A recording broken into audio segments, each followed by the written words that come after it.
Yo, what's up mga boss? Another day, another vlog tayo. Ito yung ating ginawa na electric bike. Ang chassis ay Raider R150. Ayan, so sabihin ko sa inyo kung paano ko ginawa.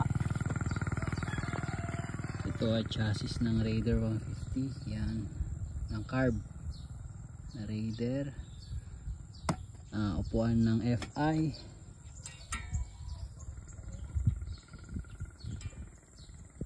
Ayun, so stock na mags, papalitan yan pag rim para bagay sa likod. Itong motor hub natin is 250 watts lang, galing sa Super 73 na e-bike. Mono shock na hindi ko alam, hindi branded. Then ito, battery 36 volts. Then controller na 25 ampere lang ata itong stock. Ayan, so convert na. Ito galing din sa FI. So pinutol namin yan para magkasya yung ano.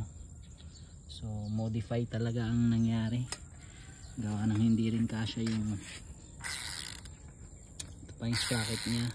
Yan. Yan, so ganyan yung itsura nya. Ito yung switch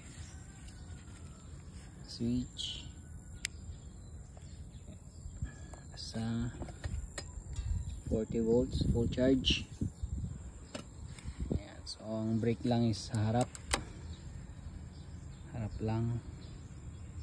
Then may busina din na chargeable, alarm horn. Yan, busina, alarm pwede. So ito yung ating gawa.